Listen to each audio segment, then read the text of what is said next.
This video is about working with text in Python, that is, sequences of characters. A variable whose value is a sequence of characters in Python is called a string. So let's begin by learning how to create our own string variables. We're going to do this in the usual way. So we start, if we want to create a variable whose name is A and whose value is the sequence of characters HELLO, then we do this by typing A equals, and then we have to put HELLO in quotes like this.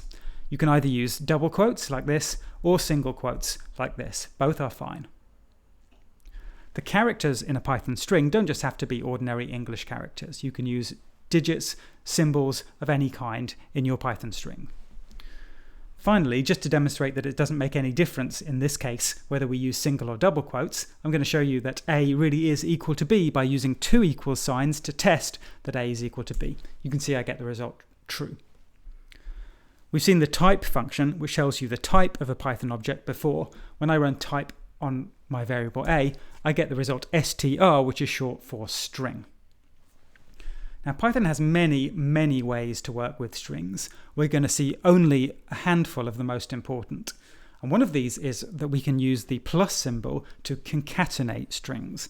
Concatenating just means putting one string after another string. So when I do A plus the string containing space WORLD, what I'll get is a string obtained by putting the string A and then following it with the string space WORLD. So I'll get hello world. Next, I can add as many strings as I like. So if I do A plus the string containing a space plus B, I'll get, of course, hello, hello.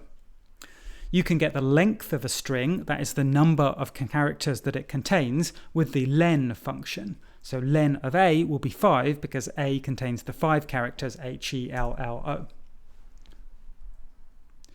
You can also access individual characters of a string. The way we do this is using square brackets. So if you use A and then square brackets and then a number, that will give you one of the characters from A. But there's a very important thing to remember about Python strings, which is that the character at the beginning is number 0. So if you want the first character of our string A, so that is the H in our string A, you need to use A square brackets 0. That will give you H. On the other hand, if you put A square brackets 1, then what that will give you is the second character of A, which is an E. Equally, if you want the last character will be number 4, not number 5. So the O at the end of hello will be A square brackets 4. Equally, if you want a sequence of characters from your string A, you can do that by what's called slicing.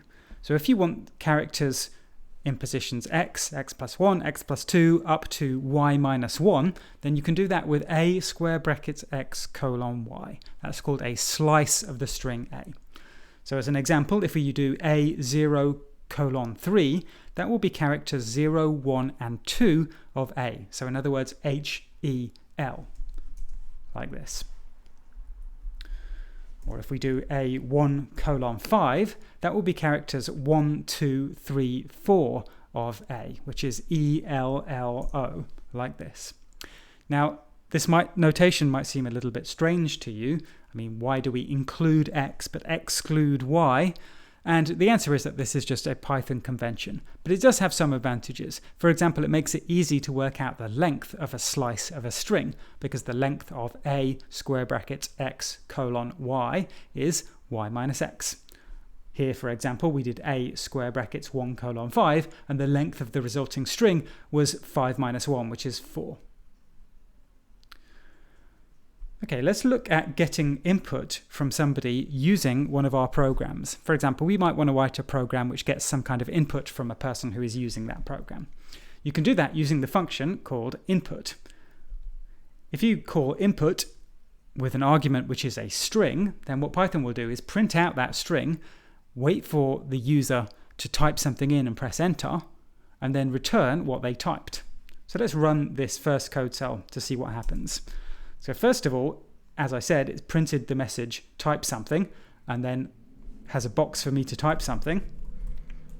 And secondly, you can see actually an interesting feature of Jupyter notebooks, which is if you look next to the word in on the left of the code cell here, there is a little asterisk.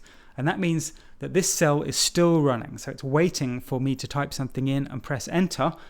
And at the moment, no other Python code cells will work because it's still waiting for this cell to complete. So let's press enter. And then what happens is the thing that I typed is returned as a string. So let's do this again. And this time we're going to assign the thing which was typed to a variable called a. So on this next code cell, I have a variable a on the left, and that is being assigned the value which is returned by the input function.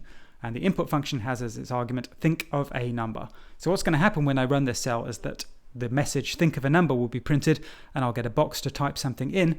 And then when I do that and press enter, what I typed in will be assigned to the variable a. So we'll run this, think of a number, 234. Okay, I press enter and it stops. Okay, and now I've created a variable a. So let's print this variable a out to see what we got. What we have there is 234 in quotes. So to be clear, the result of the input function is always a string. So even if you type 234, what you get is not the number 234, it's the string containing the 3 characters 234. You can see that by using the type function. When I call this, a is a string, not an integer, not a decimal number, it is a string.